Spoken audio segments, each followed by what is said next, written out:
믿음이 죽어 있는 성도들은 세상 물결 속에 그냥 떠밀려 갑니다. 시류에 휩싸여 떠내려갈 수밖에 없어요. 그러나 믿음이 살아있는 성도들은 환경을 역류할 수 있는 에너지가, 힘이 있어야 될 줄로 믿습니다.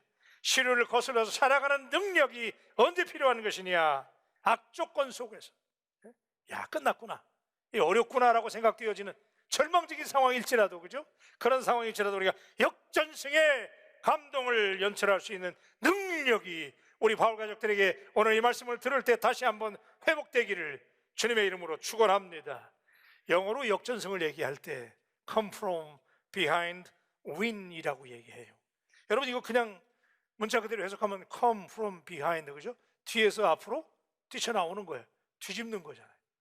오늘 여러분, 이 말씀이 여러분에게 뒤집기의 은혜가 되시길 바랍니다. 여러분, 때때로 우리 인생이라고 하는 것이 긴 마라톤을 달리다 보면 마음먹은 대로 상황이 따라주지 않기 때문에, 혹은 타고난 환경이 열악하기 때문에 다른 사람보다 뒤에 처질 수 있어요. 그죠?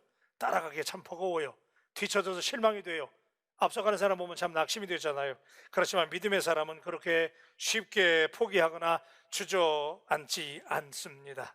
믿음의 사람은 come from behind, 뒤로부터 앞으로 튀쳐나올 수 있는 이 뒤집는 은혜, 그죠? 이 역전승의 능력이 있어야 될 줄로 믿습니다. 오늘 이 아침에 우리는 빌립보서 1장 본문 속에서 대단한 역전승의 감동을 연출한 위대한 사람 바울을 만나려고 합니다. 그는 드라마틱한 역전승을 일구어낸 사람입니다. 어둠으로 채색된 침침한 감옥에서 자유를 속박당한 불쌍한 신세, 가련한 신세였음에도 불구하고 오히려 시종일관 오늘 바울이 말하는 소리는 기뻐해라. 그는 기쁨을 얘기해요. 이 사람 이상하지 않아요? 아니, 지금 어디 있는 거예요? 감옥에 있잖아요. 아니, 뭐 기쁜 일이 있는 거예요? 지금 싸고 들어놓아야 되는 거 아니에요? 근데 바울은 이 상황에서 기뻐하라는 거예요. 말이 됩니까? 그래서 주경가들은 이렇게 얘기합니다. 빌립보서를 A letter of joy라고 그래서 기쁨의 서신이라고 그래요. 여러분, 빌립보서 4장밖에 안 되잖아요. 근데 그 4장에 기뻐하라, 기쁨이라는 말이 무려 19번씩이나 반복되는 이유를 아십니까? 그 짧은 챕터 4장 가운데 여러분, 얼마 안 되잖아요. 근데 그 4장 가운데 기뻐하라는 말, 기쁨이라는 말이 19번이나 반복되는 이유. 그러나 지금 사도 바울에게 지금 바울이 기뻐할 상황입니까? 주변 환경이 평탄하고 평안하기 때문에, 모든 사람이 바울을 환영해주고 기뻐하기 때문에, 환대하기 때문에 모든 조건이나 환경이 잘 풀려서 기뻐하려는 거예요? 아닙니다. 사도 바울은 오히려 역경과 시련과 어려움들이 물밀듯이 밀려와요. 감옥에서 못 기쁘겠어요. 이런 절망적인 상황 가운데서도 오히려 그는 도리어 기뻐했다는 거예요. 그 모든 역경을 당당히 물리치고 통쾌한 역전승의 드라마를 연출을 해냈습니다. 여러분, 대단히 부러운 장면 아닙니까? 오늘 우리 사람들 다 어려움 있잖아요. 그죠? 요즘에 참 어려워요. 그런데 자, 오늘 어떻게 이런 납득할 수 없는 기쁨이 이런 절망적인 상황 가운데 가능했을까요? 그 역전승의 비밀을 여러분과 함께 풀어보려고 합니다. 첫째는 사도 바울이 역전승을 거둔 첫 번째 상대는 환경과의 싸움이었어요. 여러분, 우리 인간을 가리켜 사람들이 환경의 동물이라고 말하는데 우리 다 환경에 영향을 받아요. 그죠? 어떤 환경에 자라느냐 굉장히 중요한데, 그래서 우리 종종 이런 얘기해요. 아유, 그 사람 걔는 참 애가 우수한 애인데 환경 때문에 버렸어. 그죠? 아, 그분 참 대단하고 좋은 분인데 환경 때문에 그렇게 됐어. 그래요. 충분히 동의할 수 있는 대목이지만 과연 누구나 다 이렇게 주어진 환경에 어쩔 수 없이 이끌려 가야만 할까요?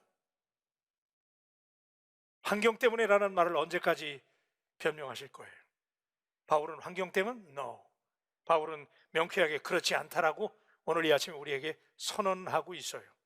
오늘 본문을 시작하는 12절의 말씀에 바울은 이렇게 외칩니다. 형제들아, 내가 당한 일이 도리어 복음 전파의 진전이 된 줄을 너희가 알기를 원하노라. 놀라운 고백이잖아요. 여러분 주목하세요. 지금 바울이 어디 있는 거예요? In the jail. 감옥에 있잖아요. 바울이 뭘 잘못했어요? 아니, 예수 믿고 복음 전한 것밖에 없잖아요. 그렇게 열심히 복음을 전했는데 결과는 뭐예요? 유럽과 아시아를 활발하게 다니면서 복음을 증거했던 바울이 감옥에 수감되다니요. 억울한 상황이에요. 절망적인 상황이에요. 더 이상 복음을 전할 수 있는 자유로운 몸이 아니기 때문에 복음 전파에 막대한 지장을 주는 절벽을 만난 거예요. 그죠? 감옥에 갇혔잖아요 지금. 그런데 바울이 그때 이렇게 얘기합니다. 나의 당한 일이 도리어 복음 전파에 뭐가 돼요?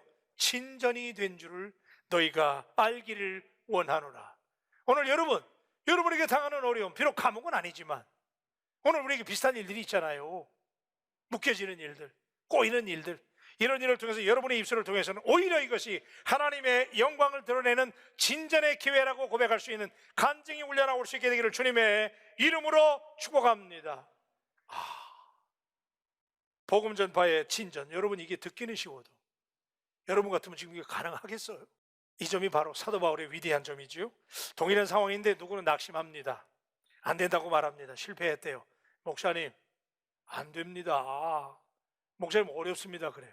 근데 어떤 분들은 목사님 해봅시다. 우리가 뭐 지금처럼 어렵습니까? 더 세웁시다. 이럴 때 좀 아멘 좀 해주시면 돼요. 우리 해보십시다. 아멘. 이 관점의 차이가 여러분 인생을 바꾸는 거예요. 여러분 아주 아무것도 아닌데 인생이 어떻게 좋은 일만 있어요. 꼬이기도 하고 감옥에 갇히기도 하고 이런 일이 있잖아요. 근데 그때 바울이 뭐라냐면 오히려 이 기회가 진격의 기회래. 진격. 이거 놀라운 일이잖아요. 그죠? 여러분 믿음은 이렇게 해석이 바뀌는 거예요. 환경이 바뀌는 게 아니라니까요. 상황은 같아요.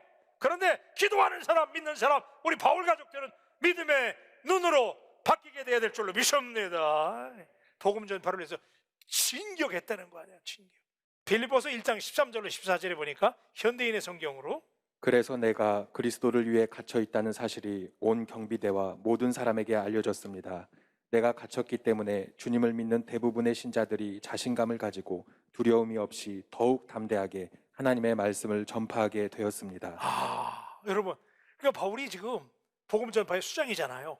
근데 바울이 감옥에 갇혔다는 사실 때문에 오히려 로마에 있는 그리스도인들이 용기를 가졌다는 거야. 빌립보서 4장 21절로 22절에 보니까 그리스도 예수 안에 있는 성도에게 각각 문안하라. 나와 함께 있는 형제들이 너희에게 문안하고 모든 성도들이 너희에게 문안하되 특히 가이사의 집 사람들 중 몇이니라. 아멘이시죠? 이 말씀이 무슨 말씀이냐면 여러분 우리가 지금 빌립보서 1장을 나누고 있잖아요. 그래서 감사하라. 감옥에 갇혔는데 그런데 바울이 4장에 가서 뭐라고 고백하냐면 가이사 집의 사람들 중에 몇 사람에게도 문안하라는 거예요. 이 말이 무슨 얘기냐 하면 지금 1장에서 4장밖에 안 되잖아요. 그런데 4장에 가서 어떤 변화가 있었냐면 여기서 가이사는 로마의 황제입니다. 그러니까 바울이 편지를 쓸 때 가이사의 집사람들 몇 사람들에게도 안부를 전하는 얘기는 뭐냐면 황제 주변에까지 이미 예수 믿는 사람들이 생긴 거예요. 이럴 때 크게 아멘하셔야 돼요. 놀라운 일이잖아요. 바울이 감옥에 갇혔는데 그 사이에 벌써 전도가 이루어진 거야. 그래가지고 이미 황제 주변에 있는 사람들에게까지 복음이 들어간 거예요. 그러니까 그들에게도 문안하려는 거예요. 여러분 바울에게 꿈이 있었잖아요. 바울의 소원은 세계의 심장부라고 할 수 있는 최고의 도시 로마에 가서 복음 전하려고 그랬어요. 근데 바울이 갈 수 있는 능력이 없잖아요. 어떻게 갑니까 바울이? 그죠? 못 가요. 바울이 세계 선교에 대한 열망이 불타고 있었지만은 그리고 바울이 신세가 얼마나 열악했어요. 바울이 직업이 텐트 장사였잖아요. 텐트 깁는 사람, 텐트 메이커였는데 하나님이 바울의 형편을 아시고 어느 날 갑자기 바울이 그렇게 로마에 가서 복음 전하기를 사모했는데 갑자기 딱 체포가 되는 거예요. 아니 로마에 가고 싶었는데 말이야. 갑자기 죄수로 체포가 되고 그리고 로마 가이사 황제에게 재판을 받기 위해서 로마로 압송되게 되는 거예요. 여기까지 도무지 이해할 수 없는 황당한 고난처럼 보입니다. 세상에 바울이 복음 전하려고 그랬는데 하나님이 이러실 수가 있나? 아니 어떻게 죄수로 잡혀가지고 말이야 끌려가게 만드시나? 이게 우리의 질문이잖아요. 그런데 놀라운 것은 여러분 보셨잖아요. 그죠? 하나님이 선택한 방법은 인간의 방법하고 달랐어요. 응원의 소리와 격려 소리를 들어가면서 로마로 가서 복음을 전하려고 상상했는지도 몰라요. 그러나 인간의 생각과 하나님의 방법이 얼마나 달랐습니까? 하나님은 천막쟁이인 바울의 열악한 사정을 아시고 하나님께서 바울을 로마로 보내시는데 경비도 안 들어. 그죠? 무임승차하게 하셨어요. 아멘. 하나님의 방법이잖아요. 여러분 물론 예기치 못한 위기를 만났을 때 바울도 사람이므로 낙심하고 염려가 됐을 거예요. 갑자기 체포됐으니까 세상에 이렇게 꼬일 수가 있나? 자신이 원하는 방법이 아니었으므로 답답했을 거예요. 그러나 마침내 어두운 감옥이었지만 그곳에서 죄수를 만납니다. 로마의 관리들을 만납니다. 귀족들을 만납니다. 그들에게 영광스러운 복음을 전할 수 있는 기회를 갖게 하신 하나님, 놀랍지 않습니까? 오늘 우리 하나님이 일하시는 방법 얼마나 드라마틱합니까? 하나님은 지금 여러분들이 생각할 때는 여러분의 일들이 꼬이는 것 같아요. 그죠? 묶이는 것 같아요. 아니에요. 하나님 지금 하나님의 방법으로 기도하는 당신을 위해서 일하시는 하나님이신 줄로 믿습니다. 그래서 바울이 이 사실을 깨달았기 때문에 바울의 인생 안의 고백이 드러나는데 로마서 8장 28절이에요. 우리가 알거니와 하나님을 사랑하는 자 곧 그의 뜻대로 부르심을 입은 자들에게는 모든 것이 합력하여 선을 이루느니라. 다 같이 아멘 하십시다. 정말 이 말씀 믿습니까? 아멘. 우리 하나님은 오늘 여러분에게 펼쳐지고 있는 모든 환경, 이것은 우연이 아니에요. 믿음이 없는 사람들은 오늘 잘 되든 안 되든 그런 일 자꾸 우연으로 생각하려고 그래. 의미 없는 거예요. 그죠? 어떻게 하다가 생겼겠지. 에휴, 우연이겠지. 아니에요. 여러분에게 지금 되어지고 있는 모든 상황과 일들은 그 속에 치밀한 하나님의 섭리와 계획하심이 있다는 사실을 믿으시기를 축복합니다. 이 고백을 할 수 있는 사람이 바울 교인들이에요. 아이고, 이걸 이해 못하니까 낙심이 되는 거예요. 하나님 왜 나를 꼬이게 맙니까? 하나님 왜 이렇게 일을 비트십니까? 그죠? 왜 일을 안 되게 하십니까? 아니에요. 여러분, 불행도 아픔도 슬픔도 예기치 못한 사건들도 내 생각을 뛰어넘는 하나님의 놀라운 뜻과 계획이 숨겨져 있다는 사실을 오늘 이 시간에 붙잡게 되기를 주님의 이름으로 축복합니다. 그래서 예수 믿는 사람은 폭풍 가운데서도 찬양하는 거예요. 폭풍이 불어도 우린 찬양할 수 있어. 왜? 하나님이 하시는 일이니까.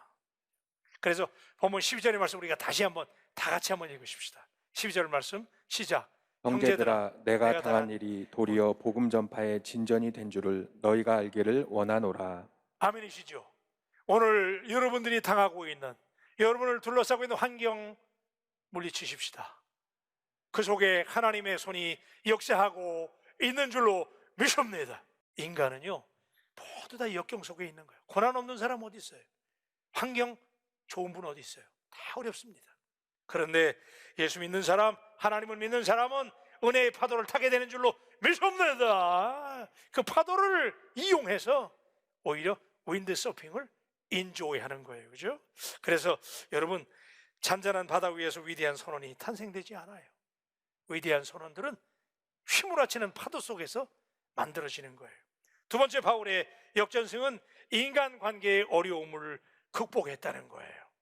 여러분, 우리 사람은 사회적인 동물이잖아요. 그죠? 소셜 애니멀이에요. 그래서 우리 사람들은 다 관계 속에 살아가요. 그래서 이런 얘기 들었잖아요. 우리가 직장 생활하면서 제일 힘든 일이 뭡니까? 공동체 생활하면서 제일 힘든 일이 뭡니까? 그러면 역시 인간관계가 어렵다고 그래요. 그죠?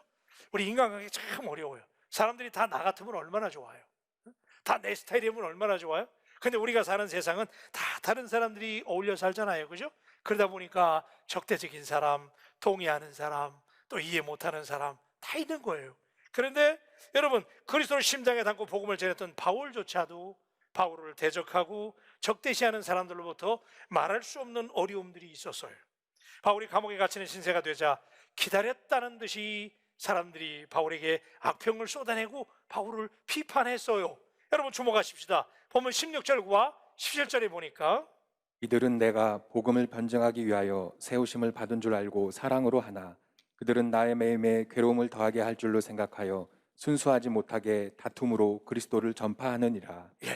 여러분, 이게 어떤 설명이냐면 바울이 지금 감옥에 들어가니까 바울을 위해서 평소에 복음으로 하나가 됐던 사람들, 여기서 이들과 그들이 나오잖아요. 근데 이들이라는 사람은 바울과 비전을 같이 하고 복음으로 하나 된 사람들이에요. 그러니까 바울이 감옥에 들어간 것이 하나님의 복음을 전할 수 있는 좋은 기회라고 여기고 바울을 위해서 기도해주고 하는 사람들이, 그들은 어떤 사람들이냐 하면 오히려 이 사람들은요 바울을 의도적으로 오해하고 악평하는 사람들이었어요. 그러니까 여러분, 저를 한번 보세요. 어디나 사람이 사는 데는 다 그런 거예요. 한번 따라하세요. 다 그런 거예요. 믿습니까? 다 그런 거예요. 사람이 똑같으면 어떻게 살겠어요? 그런데 여러분, 이 당시에 바울이 다메섹 도상에서 그 예수님 믿는 사람 핍박하러 가려고 올라가다가 주님의 빛을 쪼이잖아요. 그리고 거기서 그가 컨버전하죠, 그죠? 예수 믿는 사람으로 변화돼요. 그래서 그때부터 바울이 복음을 전하기 시작하는데, 예수님 만나고 그때부터 바울이 복음을 어떻게 전하냐면 이방 사람들에게 율법에서 자유하라고, 율법으로 구원 얻는 것이 아니고 예수 이름으로, 그죠? 예수 이름으로 주 예수를 믿으라, 그리하면 너와 내 집이 구원을 얻으리라. 아멘. 그렇게 복음을 전하고 다니니까 그 당시에 유대주의자들이 바울이 배신한 거잖아요.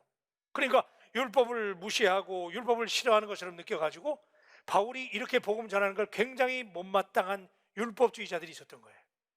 유대 공동체의 지도자들이 바울을 싫어했어요. 바울이 막 열정을 가지고 그리스도의 십자가 피 묻은 복음을 증거하니까 율법주의자들이 바울을 대항한 거예요. 그래서 할 수만 있으면 바울을 악평하고 비난하는데 찬스가 온 거야. 바울이 감옥에 갇혀버렸네. 그죠? 기회가 된 거야. 그러니까 그때 바울을 향해서 막 비난의 화살을 던지는 거야. 그러면 그렇지, 그렇게 떠들고 다니더니 감옥에 들어갔대야. 그랬다 카더라, 그런 얘기예요. 여러분, 우리가 여러분 보세요. 우리가 주일 열심히 하다 보면요, 애매한 소리도 듣는 거예요. 그렇죠? 그런데 이 인간관계에 어려움이 있었단 말이에요. 근데 여러분, 진짜 어려운 일이 뭔지 아세요? 진짜 어려운 일은요, 저 나를 모르는 세상 사람들이 나를 비난하는 건 괜찮아요. 바울을 전혀 모르는 사람들이 그러면 괜찮아요. 근데 바울과 함께 같이 했던 사람들, 초대교회 안에 있던 사람들이 바울을 비난하는 거예요.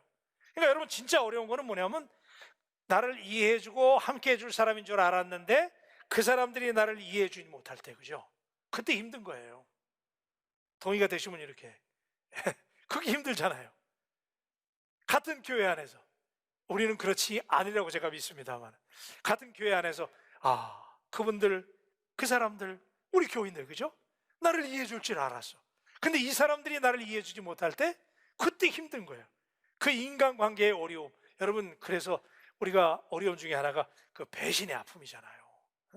덮어주고 싸매주고 이해할 수 있는 우리 바울 가족들이 되시기를 주님의 이름으로 축원합니다. 그런데 전혀 모르는 사람이 아니라 가까이 있는 사람들이 바울이 감옥에 갇히니까 바울을 비난했어요. 그런데 여러분, 놀라운 것은 이런 상황에서 바울이 얼마나 속이 쓰렸겠어요. 근데 바울은 이런 상황에서 오히려 기뻐하려는 거예요. 이 바울 보통 사람 아니에요, 그죠? 이런 상황에서도 그렇게 비난을 받고 오해를 받고 말이죠, 그런 얘기를 들어도 바울이 오히려 기뻐하려는 거예요. 그래서 빌립보 교인들을 향해서 주시는 메시지를 통해서 빌립보서 2장 2절로 5절에 이렇게 말하고 있잖아요. 마음을 같이하여 같은 사랑을 가지고 뜻을 합하며 한 마음을 품어 아무 일에든지 다툼이나 허영으로 하지 말고 오직 겸손한 마음으로 각각 자기보다 남을 낮게 여기고 각각 자기 일을 돌볼 뿐더러 또한 각각 다른 사람들의 일을 돌보아 나의 기쁨을 충만하게 하라. 너희 안에 이 마음을 품으라. 곧 그리스도 예수의 마음이니. 아멘. 크게 아멘 합시다. 아멘. 한번 따라하세요. 예수의 마음. 여러분, 우리가 늘 듣는 얘기지만 예수님의 마음을 품으면 우리가 어떤 인간관계의 어려움도 우리가 다 극복할 수 있게 될 줄로 믿습니다. 그런데 그 예수님의 마음, 우리가 여러 번 들었지만 그 예수님의 마음은 빌립보서 2장 7절로 8절에 이렇게 잘 설명해 주잖아요. 오히려 자기를 비워 종의 형체를 가지사 사람들과 같이 되셨고 사람의 모양으로 나타나사 자기를 낮추시고 죽기까지 복종하셨으니 곧 십자가의 죽으심이라. 여러분, 놀라운 말씀 아니에요? 근데 여러분, 여기서 제가 이 말씀 주면서 은혜가 됐던 게 뭐냐면요, 이게 예수님의 마음이라는 거잖아요. 근데 여기 성경에 보니까 종의 형체를 가지사 그랬거든요. 근데 이 종의 형체를 가지사라고 하는 이 말이 원래 원어 성경에 보니까 이렇게 번역을 했더라고요. Taking the very nature of a servant 그랬어요. 그러니까 nature of a servant라는 건 뭐냐면 종의, 우리말의 형체라고 그랬잖아요. 원래 원어에는 종의 본성. 한번 따라해 주세요. 본성. 종의 본성을 가졌다는 거예요. 예수님은요, 하나님이셨잖아요. 근데 그분이 이 땅에 내려오실 때 우리말 성경에는 종의 형체를 가졌다고 그래요. 형체가 아니에요. 여기서 정확한 번역은 뭐냐면 nature of a servant, 종의 본능. 여러분, 본능까지 변화되시기를 주님의 이름으로 축복합니다. 우리가, 여러분, 저도 마찬가지고 여러분 개인이 마찬가지잖아요. 우리가 용납하지 못하고 남 잘 되는 거, 또 우리가 자꾸 말을 옮기는 거, 우리도 자꾸 그래요. 우리 사람이다 보니까. 그런데 그렇게 되는 이유가 왜 그러냐면, 우리가 종의, 예수님의 마음이 뭐냐면 뭐예요? The better nature of a servant라는 거예요. 종의 본성을 가졌다 이거예요. 종의 본성. 우리의 문제는 뭐냐면, 우리가 다 변화된 거 맞아요. 저는 우리 바울 교인들, 우리 바울 가족들 여러분들이 참 변화되신 분들이라고 제가 동의해요. 근데 우리의 변화는 어디까지 변하냐면, 대부분이 이 뼛속까지 변화된 것 같지는 않아. 예? 여러분 지금 여기서 말씀하시는 게 뭐냐면 The very nature of a servant, 그러니까 본성까지 변화되어야 되는 거예요. 예수님은 하나님이셨지만 종의 본성까지 변화됐다는 거예요. 믿습니까? 여러분, 여러분의 본능이 성령으로 변화되시기를 주님의 이름으로 축원합니다. 예, 뼛속까지. 여러분, 우리 뼛속까지 변화되어야 되는 거예요. 그러면 종의 본성을 가지면요, 내가 종인데 뭐. 근데 우리는 형체만 변화되는 거예요. 그러다 보니까 잘 참다가 못 참는 거예요. 그런데 여러분, 예수님의 마음이 뭐예요? 종의 본성을 가졌다는 거예요. 이게 예수님의 마음. 그러니까 예수님은 철저하게 인간으로 사셨잖아요. 오늘 사랑하는 여러분, 오늘 온라인으로 예배하는 바울 가족 여러분, 여러분의 마음의 사이즈를 오늘 이 말씀을 듣고 리모델링 하시게 되기를 주님의 이름으로 축복합니다. 그 역전승의 세 번째 절정은요, 죽음의 두려움을 극복한 거예요. 여러분, 사람이요, 정말 이 죽음이라는 거, 이 모든 사람이 다 느끼는 공포잖아요. 특히 세상에 미련을 많이 두고 집착하는 사람일수록 죽음을 무서워해요. 근데 바울이 이 감옥에서, 여러분 지금 이 놀라운 역전승의 은혜를 이끌어내는 바울의 모습 가운데 우리가 도전을 받는 것은, 바울은요, 죽음이 무섭지 않았어요. 그 말씀을 어떻게 볼 수 있느냐? 본문 20절로 21절에 보니까, 나의 간절한 기대와 소망을 따라 아무 일에든지 부끄러워하지 아니하고 지금도 전과 같이 온전히 담대하여 살든지 죽든지 내 몸에서 그리스도가 존귀하게 되려 하나니 이는 내게 사는 것이 그리스도니 죽는 것도 유익함이라. 다 같이 아멘. 여러분, 지금 바울은 생사를 장담할 수 없는 상황입니다. 사형당할 수도 있어요. 근데 이 상황에서 바울이 이 암담한 현실에서 조금 더 위축되거나 쫄았거나 불안해하는 기색이 전혀 없잖아요. 여러분, 지금 우리가 이게 듣기는 쉬워도, 우리가 이런 상황에 몰려 있다면 여러분, 그 상황에서도 이렇게 죽음 앞에서 담대할 수 있나요? 저는 우리 바울 가족 여러분들, 오늘 이 시대의 마지막 선교주자로 하나님 앞에 쓰임받는 우리 바울 공동체가 되기 위해서 죽음에 대한 두려움조차 당당히 뛰어넘을 수 있는 역전승의 용사들이 되시기를 주님의 이름으로 축원합니다. 여러분, 세상 사람들도 그러지 않아요. 우리 솔직히 얘기해 봅시다. 세상 사람들, 출세하는 사람들, 잘 나가는 사람들 보면요, 그 사람들 인터뷰 보면 그 사람들 이런 얘기 하더라고요. 아유, 어떻게 그렇게 성공하셨어요? 그러면 가식한 내가 죽기 살기로 했습니다 그러잖아요. 아니, 세상 사람들도 죽기 살기로 하면 뭔가를 이루는데, 예수 믿는 사람들이 하나님의 나라, 그죠? 그래서 여러분, 요한한 인생 누구나 다 갈 수밖에 없잖아요. 여러분, 마지막 순간에 제가 임종 예배 많이 드렸어요. 근데 마지막에 임종하시는 분들 가서 보잖아요. 어떤 분들은 막 그 마지막 숨이 넘어갈 때 몸을 꼬면서 괴로워하는 분들이 있어요. 안 돌아가시려고. 근데 그래도 가요, 안 가요? 갑니다, 그래도.